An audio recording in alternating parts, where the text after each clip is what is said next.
ചെറുപ്പക്കാർ സൂയിസൈഡ് ചെയ്യുന്നത് എന്തുകൊണ്ട്? ചെറിയ സംരംഭകരും കൃഷിക്കാരും അത് നിർത്തിപ്പോകുന്നത് എന്തുകൊണ്ട്? അധികാരികൾ ഇതൊന്നും അറിയുന്നില്ലയോ? Fooling the people also a part of the corruption. ചെറുപ്പക്കാർ സൂയിസൈഡ് ചെയ്യുന്നതിന്റെ ഒരു പ്രധാന കാരണം വിദ്യാസമ്പന്നരായ ആളുകൾക്ക് തൊഴിൽ രഹിതരായി മാറുന്നതാണ്. നാച്ചുറലി അവരെ ആത്മഹത്യയിലേക്ക് നയിക്കുവാനുള്ള വലിയൊരു കാരണമായി മാറും. ചെറുകിട സംരംഭകരെ വളർത്തുന്നതിന് പകരം തളർത്തുന്ന രീതിയിലുള്ള ഒരു കെണി നമ്മുടെ GSTക്കകത്തുണ്ട്. വലിയ സ്ഥാപനങ്ങൾ ജോബ് വർക്ക് കൊടുക്കുമ്പോൾ പലപ്പോഴും ചെറിയ സ്ഥാപനങ്ങൾക്ക് അതിൻ്റെ GST കൊടുക്കുവാൻ സാധിക്കാതെ വരും.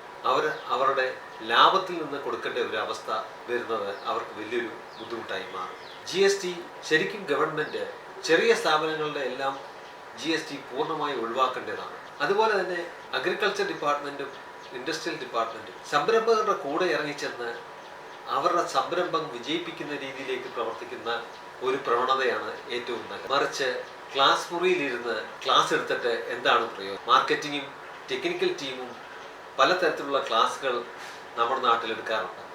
പക്ഷേ അവർ സംരംഭകരുടെ കൂടെ ഇറങ്ങിച്ചെന്ന് അതിനു വേണ്ടിയ സഹായങ്ങളും ചെയ്തു കൊടുത്താൽ മാത്രമേ സംരംഭങ്ങൾ വിജയിക്കുകയുള്ളൂ. മാസത്തിൽ ഒരു നിശ്ചിത ടാർഗറ്റ് ഡിപ്പാർട്ട്മെൻറ്റുകൾക്ക് കൊടുത്തിട്ട് ഇത്ര സംരംഭകരെ ഒരു മാസം വിജയിപ്പിക്കണം എന്ന് വെച്ചാൽ നമ്മുടെ എക്കോണമിയിൽ തന്നെ എത്രയോ വ്യത്യാസമുണ്ടാകും. ഗവൺമെൻറ് അടുത്ത 5 വർഷത്തേക്ക് അല്ലെ 10 വർഷത്തേക്കുള്ള എത്ര ഒഴിവുകൾ അല്ലെങ്കിൽ എംപ്ലോയ്മെൻറ്റ് എത്ര വരും എന്ന് കണക്ക് കൂട്ടുകയും അതിനനുസരിച്ചുള്ള കരിക്കുലം യൂണിവേഴ്സിറ്റികളിൽ ക്രമീകരിക്കുകയും ചെയ്താൽ നമ്മളെ വിദ്യാർത്ഥികൾക്ക് പഠിച്ചിറങ്ങുമ്പോൾ തീർച്ചയായിട്ടും ജോലി ലഭിക്കുകയും ചെയ്യും.